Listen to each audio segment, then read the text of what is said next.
오늘 하나님께서 우리에게 주신 말씀은 느헤미야 6장 1절부터 14절까지의 말씀입니다. 여러분 각자 계신 곳에서 하나님 말씀 함께 합독하며 읽도록 하겠습니다. 내가 성벽을 다시 건축해 허물어진 부분들을 남김없이 다 메웠다는 것을 산발락과 도비야와 아라비아 사람 게셈과 그 나머지 원수들이 들었습니다. 그러나 그때까지도 나는 아직 성문의 문짝을 달지 못했습니다. 그때 산발락과 게셈이 내게 이런 전가를 보냈습니다. 오시오 우리가 오는 평지 한 마을에서 만납시다. 그러나 사실은 나를 해치려는 수작이었습니다. 그래서 나는 그들에게 사람을 보내 다음과 같이 대답했습니다. 내가 큰 공사를 하고 있으므로 내려갈 수가 없소. 어떻게 내가 자리를 비워 일을 중지시키고 당신들에게 내려가겠소. 그들은 네 번씩이나 똑같은 전가를 보냈고 나 역시 매번 똑같이 대답했습니다.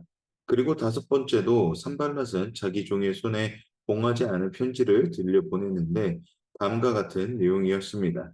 당신과 유대 사람들이 반역을 꾀하고 있고 그래서 성벽도 건축하는 것이라는 소문이 여러 나라에 돌고 있으며 게셈도 그 말이 맞다고 했소. 게다가 이 소문에 따르면 당신이 그들의 왕이 되려고 하며 심지어 예언자를 세우고 예루살렘에서 당신에 대해 유대의 왕이 있다라고 선포하려고 한다는 말을 들었소. 이제 이 소문이 왕께도 보고될 것이요. 그러니 이제 우리가 만나서 함께 의논합시다. 나는 그에게 이런 회답을 보냈습니다. 당신이 한 말은 모두 거짓이요. 당신이 꾸며낸 것일 뿐 실제로 그런 일은 없어. 그들은 우리에게 겁주려 했습니다. 그렇게 하면 우리가 낙심해 공사를 끝내지 못할 것이라고 생각한 것입니다. 그러나 하나님이여 이제 제 손을 강하게 하소서. 오늘날 무헤다벨의 손자이며 들라야의 아들 스마야가 두문 분출함으로 내가 그 집에 갔더니 그가 말했습니다. 사람들이 당신을 죽이러 올 것이니 우리가 성전한 하나님의 집에서 만나 성전문을 닫읍시다. 그들이 밤에 당신을 죽이러 올 것입니다. 그러나 내가 말했습니다. 나 같은 사람이 도망가야 되겠소. 나 같은 사람이 성전으로 들어가 목숨이나 구하겠소. 나는 가지 않겠소. 그 순간 나는 하나님이 그를 보내지 않았다는 것을 알았습니다. 도비야와 산발랏이 그를 매수해 그가 나에 대해 이런 예언을 했습니다. 그들이 나를 협박하려고 그를 매수해 내가 두려움에 휩싸인 나머지 그렇게 하다가 죄를 짓게 하며 오명을 쓰게 해 결국 나를 비방하려는 것이었습니다. 하나님이여 도비야와 산발랏의 소행을 보시고 그들을 기억하소서. 또한 여호 예언자 노아랴와 저를 위협하려던 그 나머지 예언들도 기억하소서. 아멘. 계속해서 느헤미야를 함께 묵상하고 있습니다. 오늘 본문은 6장은 마침내 성벽 재건이 완료가 됨을 우리가 함께 보게 됩니다.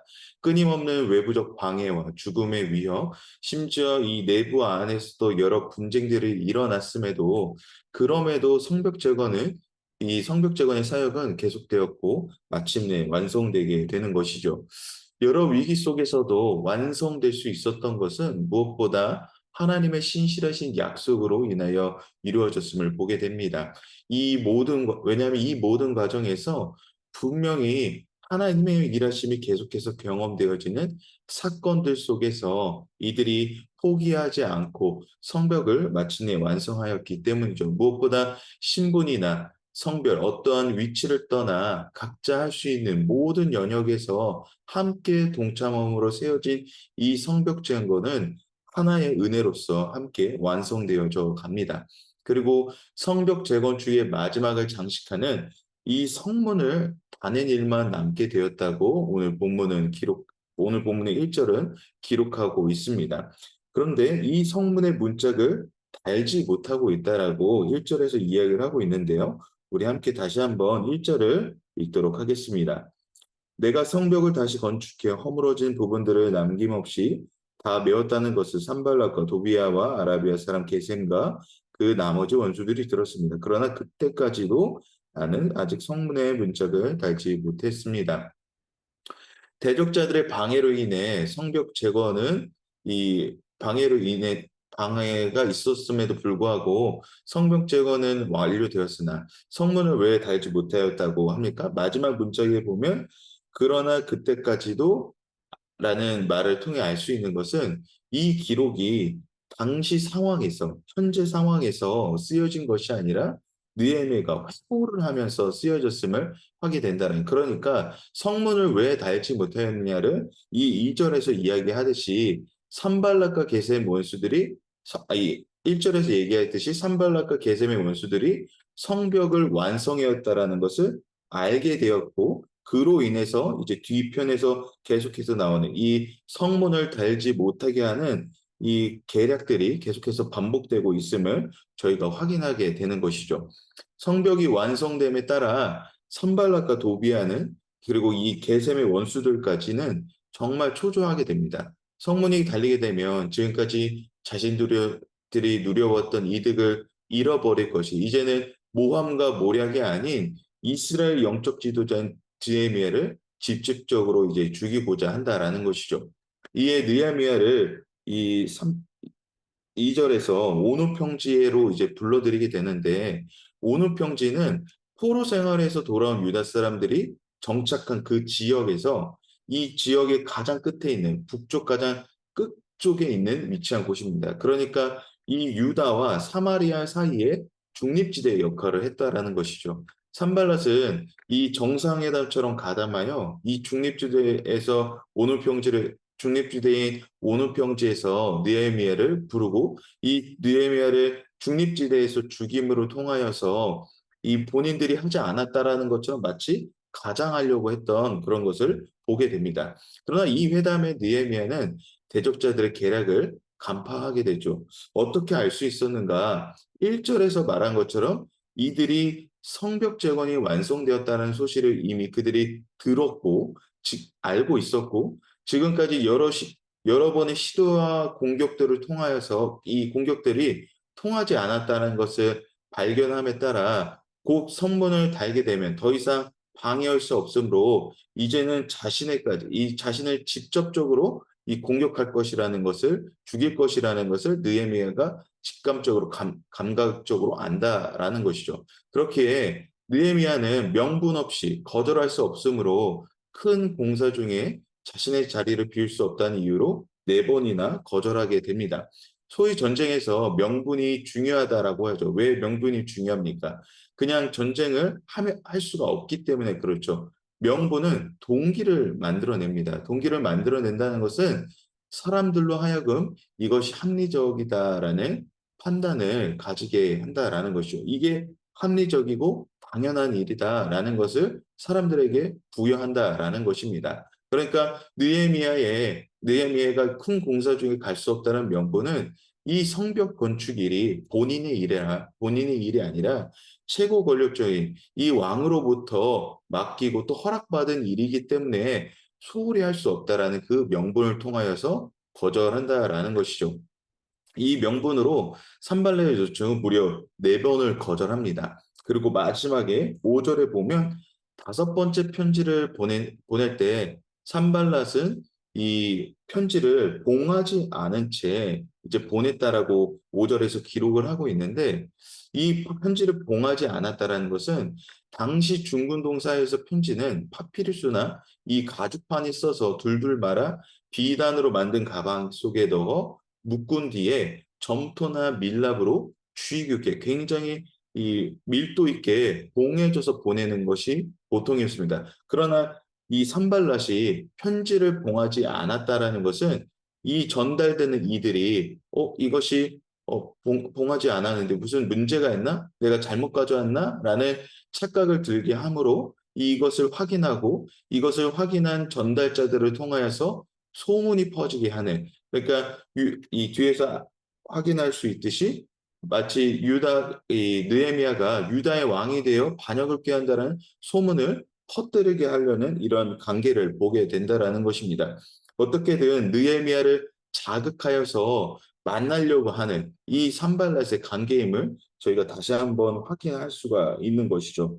이 산발란의 두 번째 관계에서 첫 번째 관계를 또 느헤미야가 알았고, 두 번째 관계를 느헤미야가 알므로 통하여서 다시 한번 반박하며 이야기하는 것을 8절에서 나오는데요. 8절을 저희가 다시 한번 읽어보도록 하겠습니다. 나는 그에게 이런 회답을 보냈습니다. 당신이 한 말은 모두 거짓이요. 당신이 꾸며낸 것일 뿐 실제로 그런 일은 없습니다. 느헤미야는 이들의 거짓 관계를 다시 한번 간파하며 말하죠. 그 말이 모두 거짓이고 이는 당신이 꾸며낸 것이라고 오히려 8절에 말합니다. 어떻게 느헤미야는 이들의 관계를 다시 한번 알 수 있었고 또 도발에 혹하지 않을 수가 있었을까요? 만약에 저라면 오해를 풀기 위해 아니면 이 난관을 해결하기 위해 반응하고 오히려 만나서 이 부분을 정확하게 짚고 넘어가고자 했을 건데 느헤미야는 오히려 확신에 찬 고백을 하는 것이죠. 이것은 모두 거짓이고 그렇지 않다라고 이야기를 한다라는 것이죠. 느헤미야의 이 확신은 어디서부터 오는 것일까요? 무슨 확신일까요? 자신이 하는 행동이 자신이 섬겼던 왕을 배신하거나 반역을 꾀하는 것이 아니라 정말로 정직함으로 행함을 믿기에 거짓은 언젠가 반드시 밝혀질 거라는 그것을 믿기에 이것이 단순히 믿음이 아니라 하나님을 향한 신뢰에서 비롯된 것임을 이 느헤미야가 확신을 차서 이야기를 한다라는 것이죠. 지금까지 성벽 재건축의 스토리가 하나님의 신실하신 약속을 통해 이루어져 가고 있음을 믿기에 느헤미야는 오히려 이 하나님의 약속 가운데 있음을 자신이 믿기에 담대하게 8절에서 같이 나는 정직하다라고 확신에 차서 이야기할 수 있었다라는 것이죠. 산발랏의 계속된 계략을 통해서도 계략을 보면서도 자신은 하나님 앞에 확신과 담대함이 있었기 때문에 느헤미야는 오히려 이 부분에 있어서 이 계략에 넘어가지 않을 수 있음을 보게 된다라는 것입니다. 계속해서 9절에 느헤미야는 하나님 앞에 기도를 하죠. 하나님 이 계속되는 위기 앞에 내가 붙들 것은 오직 하나님 한 분이십니다. 하나님 나를 인도하여 주시옵소서라는 기도를 하게 됩니다. 이 성벽 공사는 하나님께서 명하신 일입니다. 분명히 하나님께서 명하신 일이기 때문에 느헤미야는 믿음으로 가지고 하나님 앞에 이 확신을 가지고 나아가기를 원합니다. 그렇기에 9절 마지막에 그러나 하나님이여 이제 제 손을 강하게 하소서. 하나님 내가 하나님의 강한 손을 내가 믿고 의지합니다. 하나님 그것을 하나님의 손 가운데서 이루어 가십시오라는 고백을 하게 됩니다. 그렇습니다. 오늘 우리의 신앙의 확신 또한 믿음의 확신은 오직 하나님으로부터 옴을 고백합니다. 계속되는 이 느헤미야의 성벽 공사 마주한 어려움 무엇보다 쉽게 해결되는 것은 아무것도 없었던 이 여러 상황 속에서 느헤미야는 오직 하나님을 의지합니다. 수상궁에서 밤낮으로 눈물을 흘리며 하나님께 아뢰며 간구했던 그 날을 기억하고 이에 하나님께서 응답해 주신 명령을 자신의 사명으로 여겼기에 늘 위협 속에 놓여 있던 상황 속에서라도 하나님께서 성벽을 끝까지 건축하게 하실 거라는 이 믿음의 확신으로 느헤미야는 나아갔다라는 것이죠. 오늘 우리의 믿음 가운데서도 오늘 우리의 신앙의 확신 가운데서도 하나님을 온전히 믿는 믿음 가운데에 나아가야 된다라는 것입니다. 내 믿음의 여정이 이렇게 되면 어떨까? 이렇게 내가 바른 길로 가고 있다라는 그 불안감은 하나님을 내가 온전히 신뢰하지 않다라는 것에서부터 비롯된다라는 것이죠. 내가 정말 그 일을 행하실 하나님을 내가 온전히 믿는다면 내 믿음이 주로부터 왔음을 내가 확신한다면 그 은혜로부터 하나님께서 나를 인도하실 것이라는 그 믿음이 오늘 우리의 믿음의 여정 속에서 불확신이 아니라 오히려 더욱더 강한 확신으로 나타나게 된다라는 것입니다. 그렇습니다. 오늘 우리의 믿음 속에서 일하시는 주님을 신뢰하기를 소망합니다. 주님은 분명히 오늘도 우리와 동행하심으로 일하고 계심을 우리가 믿어야 합니다. 과거의 사건으로서의 하나님의 일하심이 아니라 오늘도 동일하게 나와 함께 하시는 하나님께서 오늘 우리의 오른손을 굳게 붙잡고 함께 동행하신다는 그 믿음이 있게 되기를 소망합니다. 한국 독립 당시에 독립투사들이 자신의 생명을 모두 바쳐 투쟁할 수 있었던 이유는 무엇입니까? 광복이 될 것이라는 확신이 있었기 때문이죠. 하나님께서 이 나라를 독립시키시고 죽음에 놓여 있는 하나님의 백성들을, 이 한국 백성들을 하나님께서 구원하실 것이라는 확신이 있기 때문에 자신의 목숨을 던졌던 것이죠. 그렇게 믿음의 독립투사들이 많았죠. 그들은 하나님께서 이 나라를 자유케 하실 것이라는 이 분명한 확신과 믿음이 있었기 때문에 자신의 목숨을 아까워하지 않았다라는 것입니다. 오늘 우리 안에도 이와 같은 확신이 있는 믿음이 있기를 소망합니다. 오늘 갈 길에 대한 두려움, 이 길을 맞게 가고 있는지, 여러 불확신 속에서 하나님이 우리의 확신되시는 그 은혜가 있게 되기를 소망합니다. 두려움이 아닌 용기를 가지고 가는 담대함을 가지고 가는 길을 잊지 않으시기를 소망합니다. 무엇보다 하나님께서 늘 기도하는 삶의 자리 가운데에 이 믿음의 확신이 있을 줄을 믿습니다.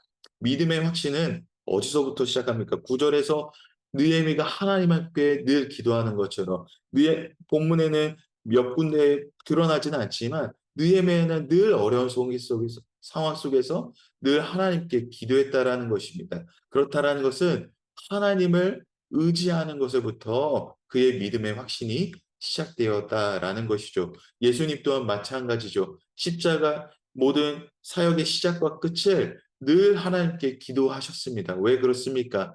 하나님께 기도함이 확신과 담대함의 원천이, 바탕이 되기 때문임을 아시기 때문이시죠. 오늘 우리의 삶 속에서도 주님을 늘 찾고 기도함으로 오늘 나의 가는 길이 확신과 담대함으로 가기를 소망합니다.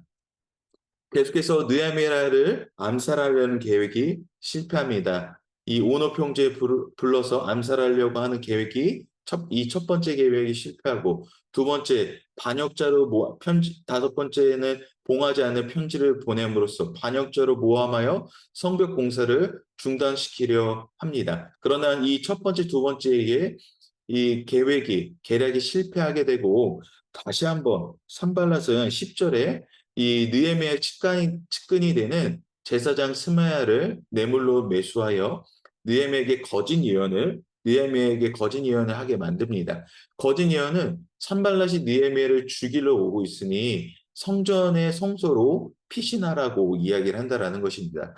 이것이 왜 거짓이냐?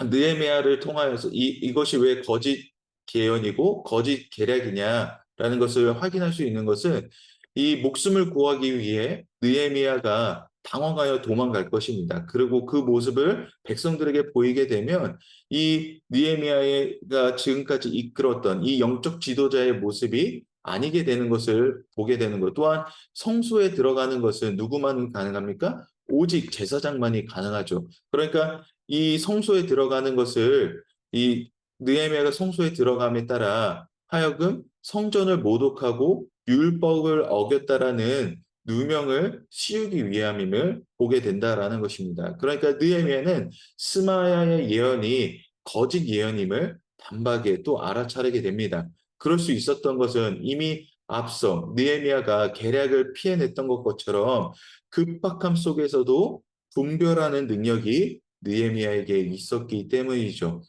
이 첫 번째부터 두 번째, 세 번째에 이르는 이 산발렛의 계략에 느헤미야가 어떻게 벗어날 수 있었을까요? 분명한 것은 오늘 이 말씀을 통해서, 구절의 말씀을 통해서 우리가 알 수 있듯이 느헤미야는 하나님과의 영적 친밀함을 늘 누리고자 하는 열심이 있었다라는 것입니다. 느헤미야가 이 산발렛의 여러 계략을 통해서, 그 여러 계략 앞에서도 이미 성벽을 건축했을 때도 느헤미야가 계속해는 방해 속에서도 이겨 나아갈 수 있었던 것은, 분명히 그가 하나님과의 친밀함을 늘 유지하려고 했던, 늘 하나님과의 관계 속에서 하나님, 이것이 맞는 일입니까? 틀린 일입니까? 라고 물어보는 사람이었다라는 것이죠.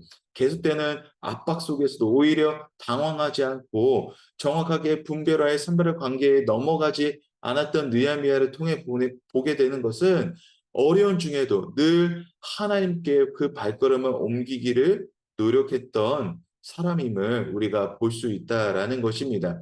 9절의 느헤미야의 선포와 같이 하나님께서 우리의 손을 드심으로 강하게 하신다는 이 고백과 같이 내가 주께 손을 들어 기도하면 하나님께서 그 손을 잡고 붙잡으신다라는 그 강한 믿음이 오늘 느헤미야에게 있기 때문입니다. 느헤미야의 이 믿음과 또 이 난관을 헤쳐나가는 이 모습은 그가 하나님을 온전히 신뢰하고자 하는 그 믿음의 여정 속에서 분명하게 드러나게 된다라는 것이죠. 느헤미야는 하나님 앞에 늘 가까이 하기를 힘씁니다. 이 가까이함이 그가 이 난관을 쉽게 헤쳐나가는 은혜의 걸음들이 되게 된다라는 것입니다. 사랑하는 성도 여러분, 오늘도 우리의 작은 신음에도 하나님께서 분명히 응답하실 줄을 믿습니다. 하나님께서 안 듣고 계신 것이 아니라 하나님께서 나의 기도를 듣지 않고 계신다라는 것이 아니라 하나님께서는 분명히 듣고 계신다라는 것입니다. 왜 그러면 내가 내 믿음의 여정을 걸어갈 때에 여전히 확신이 없는 그 믿음이 나오는가? 내가 그만큼 하나님 앞에 온전히 신뢰함으로 열심히 하나님 앞에 나아갔으나 왜 나에게는 그 믿음의 확신이 없는가? 라고 했을 때 오늘 나의 삶이 정말로 주님과의 동행하기를 힘드는 그런 삶이 되고 있는지 우리는 우리의 스스로의 삶을 다시 한번 돌아봐야 할 줄을 믿습니다. 오늘 우리의 믿음의 확신이 강한 확신으로 나타나야 되는 것은 바로 하나님의 말씀이 오늘 내 안에 새겨졌는가. 내 하나님이 오늘 나에게 그저 미신에 불과한 것이 아니라 나에게 가장 확신이 증거가 되는 분이 오직 나의 하나님이심을 우리가 믿음으로 또 바라보고 그렇게 정말 하나님을 내 인생 가운데서 계속해서 붙들고 있는지 오늘 우리는 우리의 삶을 다시 한번 돌아보기를 소망합니다. 강한 확신이 되는 것은 무엇입니까? 내가 열심히 기도하는 것, 내가 말씀을 읽어 나아가는 것도 하나님 앞에 가장 확신을 받는 증거가 될 수도 있습니다. 그러나 가장 중요한 것은 하나님의 말씀을 내 마음판에 새기는 것입니다. 신명기 6장에서 이야기하듯이 내가 주님을 사랑함이 내 마음에 말씀이 새겨짐에 따라 하나님께서 그 말씀의 새겨짐을 통하여서 내 입술에 고백되어지는 은혜로 말미암아 하나님의 은혜가 하나님의 사랑이 면밀하게 경험된다라는 것이죠. 그렇습니다. 여러분, 말씀으로부터 승리하는 인생이 되어야 할 줄을 믿습니다. 말씀이 내 안에 새겨짐에 따라 이 말씀이 내 입술로 나아갈 때에 하나님의 말씀이 곧 실현이 된다라는 것은 내 하나님께서 일하시게 되는 그 은혜를 경험하게 된다라는 것이죠. 오늘 말씀을 통하여서 우리가 돌아봐야 할 것은 무엇입니까? 오늘 우리가 하나님을 통하여서 확신되어져야 하는 것, 바로 하나님의 말씀이 내 안에 있음을 다시 한번 확인해야 된다라는 것이죠. 하나님 오늘도 나에게 말씀하여 주시고, 말씀으로 인하여 살아가는 그 인생 되기를 원하는 것은 바로 말씀을 그저 읽어 나감으로 끝나는 것이 아니라 말씀이 오늘 내 마음 가운데 있으므로 이것이 오늘 우리의 입술 속에서 선포되어져야 함을 우리가 잊지 않아야 할 줄 믿습니다. 오늘 우리의 삶 속에서 분명히 일하시는 주님을 오늘 말씀을 이 우리의 입술 속에서 선포함에 따라 분명히 하나님께서 일하시는 그 은혜를 경험하게 되기를 소망합니다. 영적 분별함은 주님의 손을 붙들 때 나타납니다. 주님과의 친밀한 동행은 오늘 우리의 삶의 기로에 있어 가장 명확한 답을 찾게 될 줄을 믿습니다. 이 걸어감의 확신은 하나님의 말씀인 줄을 믿습니다. 창조주 하나님 우리와 함께 하신다는 이 믿음이 오늘 우리의 길에 강한 확신이 되는 어디를 가나 무엇을 하든 주님께서 말씀하시는 것이 오늘 우리의 강한 확신이 되는 그 은혜가 될 줄을 믿습니다. 오늘 이 분명한 믿음에 반응하시는 우리 모두가 되기를 소망합니다. 말씀을 붙잡고 말씀을 통해 나아가는 오늘 주님의 거룩한 백성들이 되시기를 함께 기도하며 나아가도록 하겠습니다.